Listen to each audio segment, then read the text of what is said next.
ಆತ್ಮಿಕ ಬೆಳವಣಿಗೆ ಎಂಬಂತ ಈ ಕಾರ್ಯಕ್ರಮದ ಮೂಲಕ ನಿಮ್ಮನ್ನ ಭೇಟಿ ಮಾಡೋದ್ರಲ್ಲಿ ನಾನು ತುಂಬಾ ಸಂತೋಷವುಳ್ಳನಾಗಿದ್ದೀನಿ. ನಾವು ಆತ್ಮಿಕ ಬೆಳವಣಿಗೆ, ಈ ಬೆಳವಣಿಗೆಗಿರ್ತಕ್ಕಂತಹ ತಡೆಗಳನ್ನ ನಾವು ಧ್ಯಾನಿಸ್ತಾ ಬರ್ತಾ ಇದ್ದೀವಿ. ಈಗಾಗಲೇ ಅನೇಕ ತಡೆಗಳನ್ನ ನಾವು ಧ್ಯಾನಿಸಿದ್ದೇವೆ. ಕಳೆದಂತಹ ವಾರದಲ್ಲಿಯೂ ಸಹ ನಮ್ಮ ಆತ್ಮಿಕ ಬೆಳವಣಿಗೆಗೆ ಒಂದು ಮುಖ್ಯವಾದ ತಡೆ, ಅದು ಅಜ್ಞಾನ, ಶಿಲುಬೆಯ ಕುರಿತಾದ ಅಜ್ಞಾನ, ಕ್ರಿಸ್ತನು ಶಿಲುಬೆಯಲ್ಲಿ ಬಲಿಯಾದ ಆತನ ಮರಣದ ಕುರಿತಾದಂತಹ ಅಜ್ಞಾನ, ಶಿಲುಬೆಯಲ್ಲಿ ನಮಗೆ ದೊರೆತ ವಿಷಯದ ಕುರಿತಾದಂತಹ ಅಜ್ಞಾನ, ಅದರ ಕುರಿತಾಗಿ ನಾವು ಧ್ಯಾನಿಸ್ತಾ ಬಂದೆವು. ಹಾಗೆಯೇ ವಿಶೇಷವಾಗಿ ಈ ದಿವಸ ನಾವು ಕ್ರಿಸ್ತನ ಪುನರುತ್ಥಾನದ ಹಬ್ಬವನ್ನು ನಾವು ಆಚರಿಸ್ತಾ ಇದ್ದೇವೆ. ಕ್ರಿಸ್ತನ ಪುನರುತ್ಥಾನದ ವಿಷಯದಲ್ಲಿಯೂ ಕೂಡ ಜನರಲ್ಲಿ ಅಜ್ಞಾನವಿರುವುದನ್ನು ನಾವು ಕಾಣಲಿಕ್ಕೆ ಸಾಧ್ಯ. ಅನೇಕರಲ್ಲಿ ಇದರ ಕುರಿತಾದ ಅಜ್ಞಾನ, ಆದಿಸಭೆಯಲ್ಲಿಯೇ ಈ ಅಜ್ಞಾನವಿದ್ದುದನ್ನು ನಾವು ಕಾಣ್ತೇವೆ. ಸದ್ದುಕಾಯರು, ಪರಿಸಾಯರ ಮಧ್ಯದಲ್ಲಿ ಈ ಅಜ್ಞಾನವಿತ್ತು. ಮತ್ತು ಆದಿ ಅಪೊಸ್ತಲರ ಜೀವಿತದಲ್ಲಿ ಆ ಅಜ್ಞಾನ ಕಾಣಿಸ್ತು. ಮತ್ತು ಅದಲ್ಲದೆ ಇನ್ನೂ ಅನೇಕರಲ್ಲಿ ಆ ಅಜ್ಞಾನ ಕಾಣಿಸ್ತು. ಸೊ ಅದನ್ನು ನಾವು ಸ್ವಲ್ಪ ವಿವರವಾಗಿ ನಾವು ಧ್ಯಾನಿಸ್ತಾ ಹೋಗೋಣ. ಪುನರುತ್ಥಾನ ಶಕ್ತಿಯ ಕುರಿತಾಗಿ ನಾವು ಧ್ಯಾನಿಸುವುದು ಅವಶ್ಯವೋ, ಇದು ನಮಗೆ ಅವಶ್ಯಕತೆ ಇದೆಯೋ, ಇದನ್ನು ನಾವು ತಿಳ್ಕೊಳ್ಬೇಕಾಗಿದೆ. ಇದು ಅತಿ ಮುಖ್ಯವಾದಂಥ ಒಂದು ವಿಷಯ. ಯಾಕೆ ಇದು ಅತಿ ಮುಖ್ಯವಾದ ವಿಷಯ ಎಂಬುದಾಗಿ ನಾನು ಹೇಳ್ತೇನೆ ಅಂತ ಹೇಳಿದ್ರೆ, ಇದೇ ಅಪೊಸ್ತಲರ ಕೃತ್ಯ 1ನೇ ಅಧ್ಯಾಯದಲ್ಲಿ 3ನೇ ವಚನ ಹೀಗೆ ಹೇಳ್ತದೆ. ಯೇಸು ಸ್ವಾಮಿಯು 3ನೇ ವಚನದಲ್ಲಿ ನಾವು ನೋಡೋಣ. ಆತನು ಬಾಧೆಪಟ್ಟು ಸತ್ತ ಮೇಲೆ ತನ್ನನ್ನು ಜೀವಂತನೆಂದು ಅನೇಕ ಪ್ರಮಾಣಗಳಿಂದ ಅಪೊಸ್ತಲರಿಗೆ ತೋರಿಸಿಕೊಂಡನು. 40 ದಿವಸಗಳ ತನಕ ಅವರಿಗೆ ಕಾಣಿಸಿಕೊಳ್ಳುತ್ತಾ ದೇವರ ರಾಜ್ಯದ ವಿಷಯವಾದ ಸಂಗತಿಗಳನ್ನು ಹೇಳುತ್ತಾ ಇದ್ದನು. ಆತನು ಬಾಧೆಪಟ್ಟು ಸತ್ತ ಮೇಲೆ ತನ್ನನ್ನು ಜೀವಂತನೆಂದು ಅನೇಕ ಪ್ರಮಾಣಗಳಿಂದ ಅಪೊಸ್ತಲರಿಗೆ ತೋರಿಸಿಕೊಂಡನು.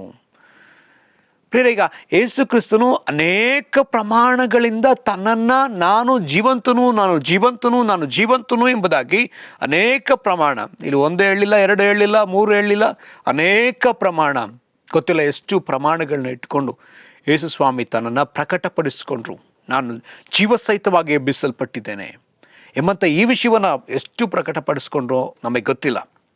ಯಾಕಿಷ್ಟು ವಿಚಾರಗಳಿಂದ ಪ್ರಕಟಪಡಿಸ್ಕೊಳ್ಬೇಕು? ಯಾಕಂದರೆ ಅಪೊಸ್ತಲರಲ್ಲಿ ಏನಿಲ್ಲ, ಈ ಪುನರುತ್ಥಾನದ ಕುರಿತಾದ ಅರಿವಿಲ್ಲ. ಯಾಕಂತ ಹೇಳಿದ್ರೆ ಎಂದೆಂದೂ ಕೂಡ ಈ ರೀತಿಯಾಗಿ ಪುನರುತ್ಥಾನಗೊಂಡಂಥ ವ್ಯಕ್ತಿಯ ಕುರಿತಾಗಿ ಕೇಳಲಿಲ್ಲ, ನೋಡಲಿಲ್ಲ, ಅರಿಯಲಿಲ್ಲ. ಸೊ ಅನೇಕ ಪ್ರವಾದಿಗಳು, ಅನೇಕ ದೇವಜನರು, ಪ್ರಜೆಗಳು, ದೇವರಿಗಾಗಿ ಬಲಿಯಾದವರು, ದೇವರಲ್ಲಿ ಮರಣ ಹೊಂದಿದವರು, ಅನೇಕರ ಕುರಿತಾಗಿ ನಾವು ನೋಡ್ತೀವಿ. ಯಾರೂ ಕೂಡ ತಿರುಗಿ ಎದ್ದು ಬರಲಿಲ್ಲ, ಯಾರೂ ತಿರುಗಿ ಎದ್ದು ಬಂದು ತಮಗೆ ಕಾಣಿಸಿಕೊಳ್ಳಲಿಲ್ಲ. ಪ್ರಾರಂಭದ ಆದಾಮನಿಂದ ಅನೋಕ, ನೋಹ, ಮೋಶೆ, ಸಮುವೇಲ, ದಾವಿದ, ಎಲೀಷಾ, ಬೇರೆ ಸಣ್ಣ ಪ್ರವಾದಿಗಳು, ದೊಡ್ಡ ಪ್ರವಾದಿಗಳು, ಅನೇಕ ಅರಸರು, ದೇವರಿಗಾಗಿ ವೈರಾಗ್ಯವಾಗಿ ಜೀವಿಸಿದ ಜನರು ಎಲ್ಲರೂ ಮರಣ ಹೊಂದಿದ್ರು ಕೂಡ ಯಾರೊಬ್ಬರೂ ಕೂಡ ತಿರುಗಿ ಎದ್ದು ಬರಲಿಲ್ಲ. ಆದರೆ ಕ್ರಿಸ್ತನು ಮಾತ್ರವೇ ತಿರುಗಿ ಎದ್ದು ಬಂದದ್ದನ್ನು ಈ ಶಿಷ್ಯರು ಅದನ್ನು ತೆಗೆದುಕೊಳ್ಳಿಕ್ಕಾಗ್ತಿಲ್ಲ, ಸ್ವೀಕರಿಸ್ಲಿಕ್ಕಾಗ್ತಿಲ್ಲ. ಸೊ ಆಗಿರೋದ್ರಿಂದ ಯಾರಿಗೂ ಇದರ ಕುರಿತಾದ ಅಷ್ಟು ಅರಿವಿಲ್ಲ. ಮತ್ತು ಇದರ ಕುರಿತಾಗಿ ತಪ್ಪಾದ ಬೋಧನೆ ಆ ದಿನಗಳಲ್ಲಿ ಇದ್ದವು. ಅಲ್ಲಿದ್ದಂಥ ಪರಿಸಾಯರು ಅವರು ಹೇಳ್ತಾರೆ, ಸತ್ತವರು ತಿರುಗಿ ಎದ್ದು ಬರುವುದಿಲ್ಲ, ಪುನರುತ್ಥಾನವಾಗುವುದಿಲ್ಲ ಎಂಬುದಾಗಿ ಬೋಧಿಸುವಂತಹ ಒಂದು ಗುಂಪು ಆ ದಿನದಲ್ಲದೆ. ಹಾಗೆಯೇ ಸದುಕಾಯರ ಗುಂಪು ಸತ್ತವರಿಗೆ ಪುನರುತ್ಥಾನವಾಗ್ತದೆ ಎಂಬುದಾಗಿ ಹೇಳುವಂತಹ ಗುಂಪು ಸಹ ಅದೇ. ಅವರಲ್ಲಿ ಅನೇಕ ರೀತಿಯಾದ ಗಲಿಬಿಲಿಗಳದೆ. ಇದನ್ನೇ ಪೌಲನು ಆತನು ಆ ಒಂದು ನ್ಯಾಯ ತೀರ್ಮಾನಕ್ಕಾಗಿ ಆ ಒಂದು ನ್ಯಾಯಾಸನದಲ್ಲಿ ನಿಂತಿದ್ದಾಗ ಆತನು ಅಲ್ಲಿದ್ದಂಥ ಜನಗಳನ್ನು ತಿಳ್ಕೊಂಡು ಆತ ಈ ಮಾತನ್ನು ಹೇಳಿ ಆ ಗುಂಪನ್ನೇ ಮುರಿದು ಬಿಟ್ಟದನ್ನು ನಾವು ಕಾಣ್ತೀವಿ. ಸೊ ಹಾಗಿದ್ರೆ ಇಲ್ಲಿ ಪುನರುತ್ಥಾನದ ಕುರಿತಾದ ಅರಿವಿಲ್ಲದ ಪರಿಸ್ಥಿತಿಯನ್ನು ನಾವು ನೋಡಲಿಕ್ಕೆ ಸಾಧ್ಯ. ಸೊ ಹಾಗಿದ್ದರಿಂದ ನಾವು ಕೆಲವು ವಿಷಯಗಳನ್ನ ನಾವು ಧ್ಯಾನಿಸಬೇಕಾಗುತ್ತೆ. ಅಪೊಸ್ತಲರ ಮಧ್ಯದಲ್ಲಿ ಪುನರುತ್ಥಾನದ ಕುರಿತಾದಂಥ ಅರಿವಿಲ್ಲದೆ ಇರುವಂಥದ್ದನ್ನು ಲೂಕನು ಬರೆದ ಸುವಾರ್ತೆ 24ನೇ ಅಧ್ಯಾಯದಲ್ಲಿ ಲೂಕ ತುಂಬ ಸುಂದರವಾಗಿ ಆತ ದಾಖಲಿಸಿದ್ದಾನೆ. ಅದನ್ನು ನಾವು ನೋಡೋಣ. ಲೂಕನು ಬರೆದ ಸುವಾರ್ತೆ 24ನೇ ಅಧ್ಯಾಯ 9ನೇ ವಚನದಿಂದ ನಾವು ಅದನ್ನು ತೆಗೆದುಕೊಳ್ಳೋಣ. ಲೂಕನು ಬರೆದ ಸುವಾರ್ತೆ 24ನೇ ಅಧ್ಯಾಯ 9ರಿಂದ 10. ಸ್ತ್ರೀಯರು ಆತನ ಮಾತುಗಳನ್ನು ನೆನಪಿಗೆ ತಂದುಕೊಂಡು ಸಮಾಧಿಯ ಬಳಿಯಿಂದ ಹಿಂತಿರುಗಿ ಹೋಗಿ ಆ ಸಂಗತಿಗಳನ್ನೆಲ್ಲ 11 ಮಂದಿ ಶಿಷ್ಯರಿಗೂ ಉಳಿದವರೆಲ್ಲರಿಗೂ ತಿಳಿಸಿದರು. ಆ ಸ್ತ್ರೀಯರು ಯಾರಂದರೆ ಮಗ್ದಲದ ಮರಿಯಳು, ಯೋಹನಳು, ಯಾಕೋಬನ ತಾಯಿಯಾದ ಮರಿಯಳು ಇವರೇ. ಇವರ ಜೊತೆಯಲ್ಲಿದ್ದ ಬೇರೆ ಸ್ತ್ರೀಯರು ಸಹ ಅಪೊಸ್ತಲರಿಗೆ ಆ ಸಂಗತಿಗಳನ್ನು ಹೇಳಿದರು. ಅವರು ನಂಬಲಿಲ್ಲ. ಅವರು ಹೇಳಿದ ವಿಷಯವೇನು? ಇದೇ ಲೂಕ ಬರೆದ ಸುವಾರ್ತೆ 24ನೇ ಅಧ್ಯಾಯದ 6-7 ವಚನದಲ್ಲಿ ನಾವು ನೋಡ್ತೇವೆ. ಅಲ್ಲಿ ದೇವದೂತರು ಬಂದು ಅವರಿಗೆ ಹೇಳ್ತಾರೆ, ಆತನು ಇಲ್ಲಿ ಇಲ್ಲ, ಎದ್ದಿದ್ದಾನೆ. ಆತನು ಇನ್ನು ಗಲಿಲಾಯದಲ್ಲಿದ್ದಾಗ ಮನುಷ್ಯ ಕುಮಾರನು ಪಾಪಿಗಳಾದ ಮನುಷ್ಯರ ಕೈಗೆ ಒಪ್ಪಿಸಲ್ಪಟ್ಟು ಶಿಲುಬೆಗೆ ಹಾಕಲ್ಪಟ್ಟು 3ನೆಯ ದಿನದಲ್ಲಿ ಎದ್ದು ಬರುವುದು ಅಗತ್ಯವೆಂದು ನಿಮಗೆ ಹೇಳಿದ್ದನ್ನು ನೆನಪಿಗೆ ತಂದುಕೊಳ್ಳಿರಿ ಎಂದು ಹೇಳಿದರು. ಈಗ ದೇವದೂತರು ಹೇಳಿದ್ದಾರೆ, ಆತ ಎದ್ದಿದ್ದಾನೆ. ಆತ ನಿಮ್ಗೆ ಗಲಿಲಾಯದಲ್ಲಿದ್ದಾಗ ಹೇಳಿದ್ನಲ್ಲ, ನೆನಪಿಲ್ವಾ ನಿಮಗೆ? ಆತ ಸತ್ತು ಎದ್ದೇಳ್ತಾನೆ, ಆತ ಎದ್ದಿದ್ದಾನೆ. ಈ ವಿಷಯವನ್ನು ಕೇಳಿದಂತ ಆ ಸ್ತ್ರೀಯರೆಲ್ಲರೂ ಕೂಡ, ಅಲ್ಲಿದ್ದಂತ ಯಾರ್ಯಾರು, ಮಗ್ದಲದ ಮರಿಯಳು, ಯೋಹನಳು, ಯಾಕೋಬನ ತಾಯಿ ಮರಿಯಳು, ಇವರೆಲ್ಲರೂ ಕೂಡ, ಇನ್ನೂ ಅನೇಕ ಸ್ತ್ರೀಯರಲ್ಲಿದ್ದಾರೆ. ಇವರೆಲ್ಲರೂ ಕೂಡ ಅಪೊಸ್ತಲರ ಬಳಿಗೆ ಬಂದು ಹೇಳ್ತಿದ್ದಾರೆ. ಅದರಲ್ಲಿ ವಾಕ್ಯ ಹೇಳ್ತದೆ 10ನೇ ವಚನದಲ್ಲಿ, ಅವರು ನಂಬಲಿಲ್ಲ. ಈ ಎಲ್ಲ ಮಾತುಗಳನ್ನ ಕೇಳಿ ಅವರು ಒಂದು ಮಾತು ಹೇಳ್ತಾರೆ 12ನೇ ವಚನದಲ್ಲಿ, ಅವರಿಗೆ ಬರೀ ಹರಟೆಯಾಗಿ ತೋರಿದವು. ಆದ್ರೆ ಪೇತ್ರ ಮಾತ್ರ ಇಲ್ಲಿ 12ನೇ ವಚನದಲ್ಲಿ ಒಂದು ಕಾರ್ಯವನ್ನು ಆತ ಮಾಡ್ತಾನೆ. ಪೇತ್ರ ಎದ್ದು ಸಮಾಧಿಗೆ ಓಡಿ ಹೋಗಿ ಬೊಗ್ಗಿ ನೋಡಿ ನಾರು ಬಟ್ಟೆಗಳು ಮಾತ್ರ ಕಂಡು ನಡೆದ ಸಂಗತಿಗಳಿಗೆ ತನ್ನಲ್ಲಿ ಆಶ್ಚರ್ಯಪಡುತ್ತಾ ಹೊರಟು ಹೋದದನ್ನು ನಾವು ಇಲ್ಲಿ ಕಾಣ್ತೇವೆ. ಅದಲ್ಲದೆ ಇನ್ನು ಮುಂದಿನ ವಿಚಾರದಲ್ಲಿ ನಾವು ನೋಡ್ತೀವಿ 13ನೇ ವಚನದಿಂದ, ಅದೇ ದಿನದಲ್ಲಿ ಶಿಷ್ಯರಲ್ಲಿ ಇಬ್ಬರು, ಅಲ್ಲಿ ಹೆಸರು ಬರೆಯಲ್ಪಡಲಿಲ್ಲ, ಇಬ್ಬರು ಎಮಾಹು ಅನ್ನುವಂತಹ ಒಂದು ಹಳ್ಳಿಗೆ ಹೋಗ್ತಾ ಇದ್ದಾಗ ಅಲ್ಲಿ ಯೇಸು ಸ್ವಾಮಿ ಅವರಿಗೆ ತನ್ನನ್ನು ತೋರ್ಪಡಿಸ್ಕೊಳ್ತಾರೆ. ಅನೇಕ ವಿಚಾರಗಳನ್ನ ಯೇಸು ಸ್ವಾಮಿಯಲ್ಲಿ ಮಾತಾಡ್ತಾರೆ. ಅಲ್ಲಿ 18ನೇ ವಚನದ ನಾವು ನೋಡಿದ್ರೆ ತುಂಬಾ ಚೆನ್ನಾಗಿರುತ್ತೆ.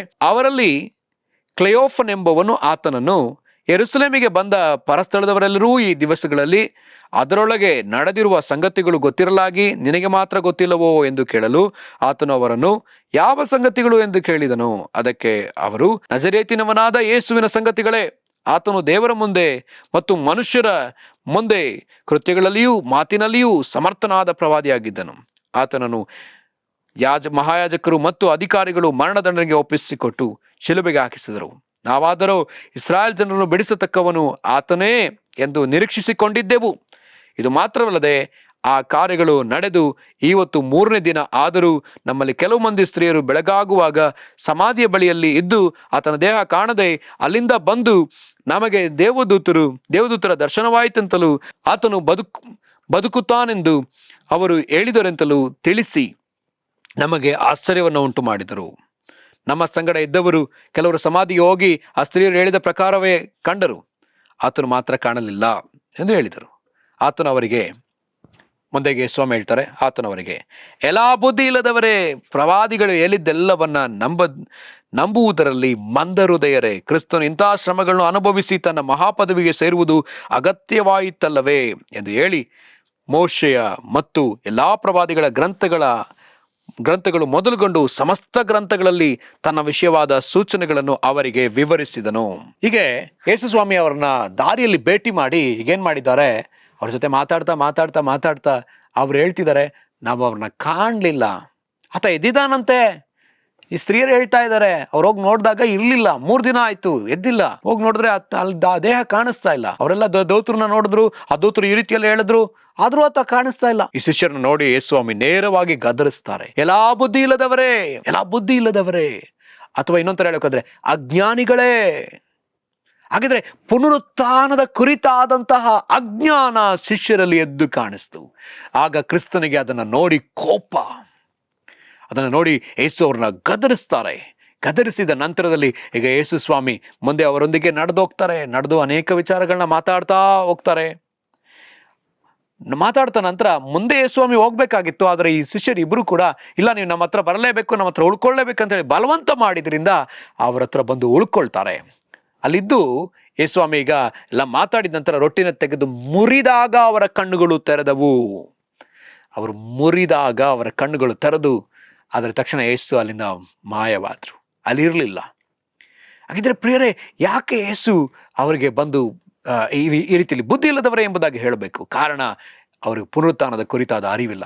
ಯೇಸು ತಿರುಗಿ ಅವರು ಜೀವಂತವಾಗಿದ್ದಾಗ ಅವರು ಹೇಳಿದ್ದಾರೆ, ತಿರುಗಿ ನಾನು ಬರ್ತೇನೆ, ತಿರುಗಿ ಎದ್ದೇಳ್ತೇನೆ ಎಂಬುದಾಗಿ. ಇದನ್ನೇ ಬರೆದ ಸುವಾರ್ತೆ 2ನೇ ಅಧ್ಯಾಯದಲ್ಲಿ ಕೂಡ ನಾವು ನೋಡ್ತೀವಿ. 19ನೇ ವಚನದಲ್ಲಿ, ಈ ದೇವಾಲಯವನ್ನು ಕೆಡವಿರಿ, ನಾನು 3 ದಿನದಲ್ಲಿ ಅದನ್ನು ಎಬ್ಬಿಸುವೆನು ಅಂದನು. ಅದಕ್ಕೆ ಯೆಹೂದ್ಯರು, ಈ ದೇವಾಲಯವನ್ನು ಕಟ್ಟುವುದಕ್ಕೆ 46 ವರ್ಷ ಹಿಡಿಯಿತು, ನೀನು 3 ದಿನದಲ್ಲಿ ಅದನ್ನು ಎಬ್ಬಿಸುವೆಯೋ ಅಂದರು. ಆದರೆ ಆತನು ತನ್ನ ದೇಹವೆಂಬ ದೇವಾಲಯದ ವಿಷಯವಾಗಿ ಈ ಮಾತನ್ನು ಹೇಳಿದ್ದನು. ಆದ್ದರಿಂದ ಆತನು ಸತ್ತು ಬದುಕಿ ಎದ್ದ ಮೇಲೆ ಈ ಮಾತು ಆತನ ಶಿಷ್ಯರ ನೆನಪಿಗೆ ಬಂದು ಶಾಸ್ತ್ರದಲ್ಲಿ ಬರೆದದ್ದನ್ನು ಆತನ ಮಾತನ್ನು ಅವರು ನಂಬುವವರಾದರು. ಸೊ ಇಲ್ಲಿ ನಾವು ನೋಡುವಂತೆ ಇಲ್ಲಿ ಏನಾಗ್ತಾ ಇದೆ, ಯೇಸು ಸ್ವಾಮಿ ಹೇಳ್ತಾ ಇದ್ದಾರೆ, ಈ ದೇವಾಲಯನ ಕೆಡವ್ರಿ, 3 ದಿನದಲ್ಲಿ ಇದನ್ನು ಎಬ್ಬಿಸ್ತೇನೆ. ಇದನ್ನು ಯಾವುದರ ಕುರಿತಾಗಿ ಯೇಸು ಸ್ವಾಮಿ ಹೇಳ್ತಿದ್ದಾರೆ? ಪುನರುತ್ಥಾನದ ಕುರಿತಾಗಿ ಯೇಸು ಸ್ವಾಮಿ ಹೇಳುವುದನ್ನು ನಾವು ಕಾಣಲಿಕ್ಕೆ ಸಾಧ್ಯ ಪ್ರಿಯರೇ. ಸೊ ಹಾಗಿದ್ರೆ ಇಲ್ಲಿ ಅರ್ಥ ಮಾಡ್ಕೊಳ್ಬೇಕಾದಂಥ ವಿಚಾರ, ಅನೇಕ ವಿಚಾರಗಳಿದೆ. ಈ ಯೋಹಾನ ಬರೆದ ಸುವಾರ್ತೆ 2ನೇ ಅಧ್ಯಾಯದಲ್ಲಿ 13ನೇ ವರ್ಷದಿಂದ ನಾವು ನೋಡುವಾಗ ಯೇಸು ಸ್ವಾಮಿ ದೇವಾಲಯವನ್ನು ಶುದ್ಧೀಕರಿಸ್ತಾ ಇದ್ದಾರೆ. ಅಲ್ಲಿದ್ದಂಥ ಎಲ್ಲ ದನ ಕುರಿಗಳನ್ನ ಓಡಿಸ್ತಾ ಇದ್ದಾರೆ. ಮತ್ತೆ ಅಲ್ಲಿರ್ತಕ್ಕಂಥ ಚೀನಿವಾರನ್ನೆಲ್ಲ, ಆ ಒಂದು ಹಣ ಬದಲಾಯಿಸುವವ್ರನ್ನೆಲ್ಲರನ್ನು ಕೂಡ ಯೇಸು ಸ್ವಾಮಿ ಅಲ್ಲಿಂದ ಹೊರಡಿಸ್ಬಿಡ್ತಾ ಇದ್ದಾರೆ. ಪಾರಿವಾಳಗಳನ್ನೆಲ್ಲ ತೆರೆದು ಬಿಡ್ತಾ ಇದ್ದಾರೆ. ದನ ಕುರಿಗಳನ್ನೆಲ್ಲ ಕಟ್ಟುಗಳನ್ನ ಬಿಟ್ಬಿಡ್ತಾ ಇದ್ದಾರೆ. ಅದರೊಂದಿಗೆ ಇಲ್ಲಿ ಯೇಸು ಸ್ವಾಮಿ ಒಂದು ಮಾತು ಹೇಳ್ತಾರೆ, ನನ್ನ ತಂದೆ ಮನೆಯನ್ನು ನೀವೇನು ಮಾಡ್ತಿದ್ದೀರಾ, ಸಂತೆ ಮಾಡ್ತಾ ಇದ್ದೀರಾ ಅಂತ ಹೇಳಿ. ಇಷ್ಟೆಲ್ಲ ಮಾತಾಡಿದ ನಂತರ ಯೇಸು ಸ್ವಾಮಿ ಅಲ್ಲಿರ್ತಕ್ಕಂಥ ಜನಗಳಿಗೆ ಹೇಳ್ತಾರೆ, ನೀವು ಈ ದೇವಾಲಯವನ್ನು ಕೆಡವಿರಿ, ಅಂದರೆ ನನ್ನನ್ನು ನೀವು ಕೊಲ್ತೀರಿ, ಆದರೆ ನಾನು 3 ದಿವಸಗಳಲ್ಲಿ ಎಬ್ಬಿಸಲ್ಪಡ್ತೇನೆ. ಹೀಗೆ ತಿರುಗಿ ಯೇಸು ಸ್ವಾಮಿ ತನ್ನ ಪುನರುತ್ಥಾನದ ಕುರಿತಾಗಿ ಹೇಳಿಕೊಳ್ಳುವುದನ್ನು ನಾವು ನೋಡಲಿಕ್ಕೆ ಸಾಧ್ಯ. ಯಾಕೆ ಪುನರುತ್ಥಾನದ ಕುರಿತಾಗಿ ತಿಳ್ಕೊಳ್ಳಬೇಕು? ಯಾಕಂತ ಹೇಳಿದ್ರೆ, ನಾವು ಪುನರುತ್ಥಾನ ಶಕ್ತಿಯನ್ನು ಹೊಂದಿಕೊಳ್ಳದ ಹೊರತು ಈ ಲೋಕದಲ್ಲಿ ನಾವು ಬಲವಾಗಿ ಕರ್ತನ ರಾಜ್ಯವನ್ನು ಸ್ಥಾಪಿಸಲಿಕ್ಕೆ ಸಾಧ್ಯ ಇಲ್ಲ. ಕರ್ತನ ರಾಜ್ಯದಲ್ಲಿ ಕೆಲಸ ಮಾಡಲಿಕ್ಕೆ ಸಾಧ್ಯವಿಲ್ಲ. ನಮ್ಮೊಬ್ಬೊಬ್ಬರಿಗೂ ಪುನರುತ್ಥಾನ ಶಕ್ತಿ ಬೇಕೇ ಬೇಕಾಗಿದೆ. ನನ್ನ ಪತ್ನಿ, ಆಕೆ ಕ್ರಿಸ್ತನನ್ನು ಅರಿಯುವುದಕ್ಕಿಂತ ಮುಂಚಿತವಾಗಿ ಕ್ರಿಸ್ತನನ್ನು ಅಷ್ಟೂ ದ್ವೇಷ ಮಾಡಿದಾಕೆ. ಆಕೆ ಎಷ್ಟೋ ಬೈಬಲ್ನ ಸುಟ್ಟಿದ್ದಾಳೆ, ಎಷ್ಟೋ ಬೈಬಲ್ನ ಅರಿದಿದ್ದಾಳೆ, ಎಷ್ಟೋ ಬೈಬಲ್ನ ಆಕೆ ಒಗೆದಿದ್ದಾಳೆ. ಆಕೆ ತನ್ನ ಹಾಸ್ಟೆಲ್ನಲ್ಲಿದ್ದಂಥ ಕ್ರಿಸ್ತ ಸಹೋದರಿಯರನ್ನ ಆಕೆ ತುಂಬಾ ವಿರೋಧಿಸ್ತಿದ್ಲು. ಆಕೆ ಅವರೆಲ್ಲರೂ ಪ್ರಾರ್ಥಿಸುವಾಗ ಆಕೆ ವಾರ್ಡನ್ಗೆ ಎಡುಕೊಟ್ಟವಳು, ಬಯಸಿದವಳು, ಒಡೆಸಿದವಳು, ನಾನು ಎಂದೂ ಕ್ರೈಸ್ತತ್ವಕ್ಕೆ ಬರುವುದಿಲ್ಲ ಎಂಬುದಾಗಿ ಹೇಳಿದಂತ ಅವಳು. ಆದರೆ ಆಕೆ ಹೃದಯಕ್ಕೆ ಸಂಬಂಧಪಟ್ಟ ಒಂದು ರೋಗದಲ್ಲಿ ಆಕೆ ಕಷ್ಟಪಡ್ತಿದ್ದವಳು. ಒಮ್ಮೆ ಆಕೆ ತನ್ನ ತಂದೆಗೆ, ನಾನು ಈ ದಿನ ನನ್ನ ಜೀವನ ಮುಗೀತು, ನಾನು ಸಾಯ್ತಾ ಇದ್ದೀನಿ ಅಂತ ಹೇಳಿ ಫೋನಲ್ಲಿ ಮಾತಾಡಿ ತಕ್ಷಣ ಕುಸಿದು ಬೀಳ್ತಾಳೆ. ಆಸ್ಪತ್ರೆಗೆ ದಾಖಲಿಸಲಿಕ್ಕೆ ತೆಗೆದುಕೊಂಡು ಹೋಗ್ತಾರೆ. ಡಾಕ್ಟರ್ ಆಕೆ ದೇಹನ ನೋಡಿದ ಕೂಡಲೇ ಒಂದು ಮಾತು ಹೇಳ್ತಾರೆ, ಈಕೆ ಸತ್ತು ತುಂಬಾ ಹೊತ್ತಾಯ್ತು. ಹಾಗೇ ಆ ಶರೀರವನ್ನು ತೆಗೆದುಕೊಂಡು ಬಂದು ಹಾಸ್ಟೆಲ್ನ ಒಂದು ರೂಮಲ್ಲಿ ಇಡ್ತಾರೆ. ತಂದೆ ತಾಯಿಗಳಿಗೆ ಬೆಳಗ್ಗೆ ತಿಳಿಸೋಣ, ತುಂಬಾ ದೂರದಲ್ಲಿರುವಂತಹ ತಂದೆ ತಾಯಿಗಳು ಕಷ್ಟಪಡ್ತಾರೆ ಬರಲಿಕ್ಕೆ ಎಂಬುದಾಗಿ. ಆದರೆ ಅಲ್ಲಿದ್ದಂಥ ಕ್ರೈಸ್ತ ಸಹೋದರಿಯರು ಅವರೆಲ್ಲರೂ ಕೂಡ ಪ್ರಾರ್ಥಿಸ್ತಾರೆ, ನಮ್ಮ ಯೇಸು ಸತ್ತವರನ್ನು ಎಬ್ಬಿಸುವ ಯೇಸು, ನಮ್ಮ ಯೇಸು ಪುನರುತ್ಥಾನಗೊಂಡ ಯೇಸು, ಆತನ ಪುನರುತ್ಥಾನ ಶಕ್ತಿ ನಮ್ಮ ಮಧ್ಯದಲ್ಲದೆ, ನಮ್ಮ ಒಳಗಡೆ ಅದೇ ಎಂಬುದಾಗಿ ಅವರೆಲ್ಲರೂ ಕೂಡ ಸುತ್ತ ನಿಂತು ಎಷ್ಟೋ ಹೊತ್ತು ಪ್ರಾರ್ಥಿಸ್ತಾರೆ. ಎಷ್ಟೋ ನಿಮಿಷಗಳ ಕಾಲ ಪ್ರಾರ್ಥಿಸಿದ ನಂತರ ನನ್ನ ಹೆಂಡತಿ ವಿಜಿಗೆ ಜೀವ ಬರ್ತದೆ. ಆಕೆಗೆ ಯಾರು ಕಾಣಿಸೋದಿಲ್ಲ, ಆಕೆ ಕಾಣಿಸ್ತಿರೋದು ಒಂದೇ, ಆಕೆ ಸುಟ್ಟಂತಹ ಬೈಬಲ್. ಒಳಗೊಂದು ಶಬ್ದ ಬರುತ್ತೆ, ನೀನು ಆ ಬೈಬಲ್ನ ಮುಟ್ಟುತ್ತಾದ್ರೆ ನಿನಗೆ ಜೀವ ಬರುತ್ತೆ ಎಂಬುದಾಗಿ.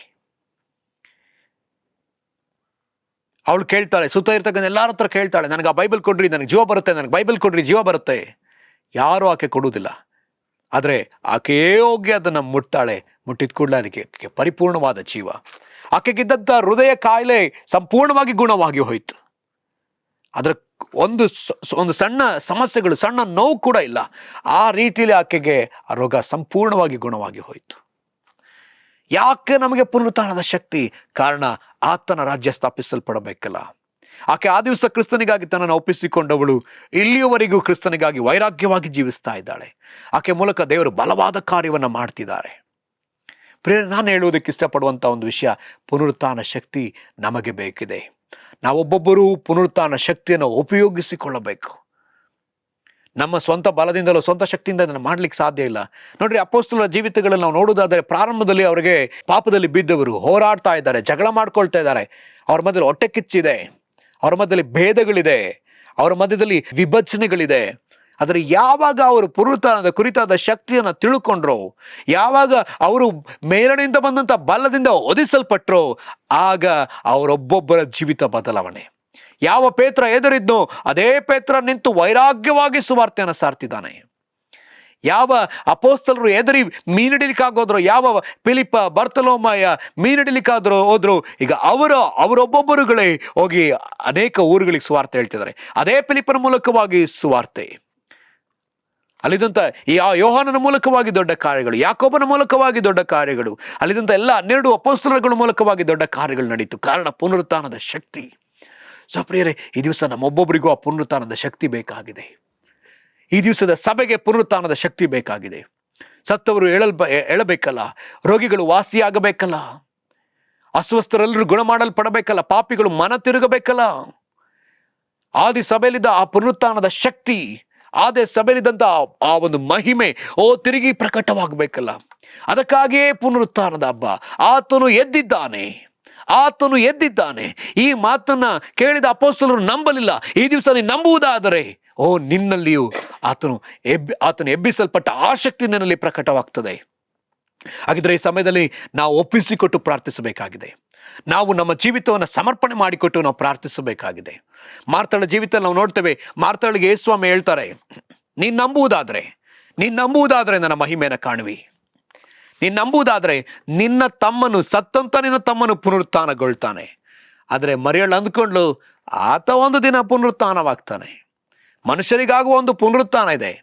ಯಾರೆಲ್ಲ ಸಮಾಧಿ ಮಾಡಲ್ಪಟ್ಟಿದ್ದಾರೋ, ಯಾರೆಲ್ಲ ಸತ್ತು ಹೋಗಿದ್ದಾರೋ, ಯಾರೆಲ್ಲ ನಿದ್ರೆ ಹೋಗಿದ್ದಾರೋ, ಅವರೆಲ್ಲರೂ ಕ್ರಿಸ್ತನು ಬರುವಾಗ ಪ್ರತ್ಯಕ್ಷತೆಯಲ್ಲಿ ಎಬ್ಬಿಸಲ್ಪಡ್ತಾರೆ ಅಂತೇಳಿ ಆಕೆ ನಂಬಿದ್ಲು. ಆದರೆ ಯೇಸು ಹೇಳಿದ್ರು, ಇಲ್ಲ, ನೀ ನಂಬುವುದಾದರೆ ಆತ ಎಬ್ಬಿಸಲ್ಪಡ್ತಾನೆ. ಆತ ಹೇಳ್ತಾನೆ, ನಾನೇ ಜೀವ, ನಾನೇ ಪುನರುತ್ಥಾನ ಎಂಬುದಾಗಿ ಯೇಸು ಹೇಳಿದ್ರು.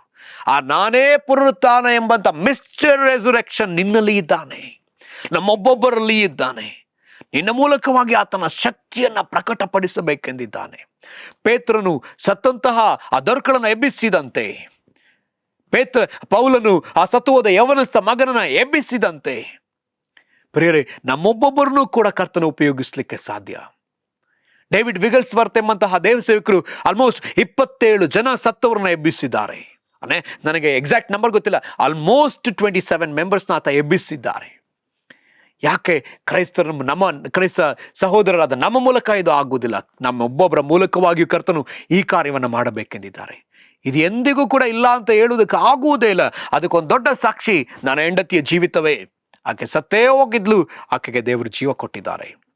ನನ್ನ ತಮ್ಮ 3 ಬಾರಿ ಆತ ಸತ್ತೇ ಹೋದ ಅನ್ನೋ ಪರಿಸ್ಥಿತಿಗೆ ಹೊರಟೋದ, ಆದರೆ ದೇವರು ಜೀವವನ್ನು ಕೊಟ್ಟಿದ್ದಾರೆ.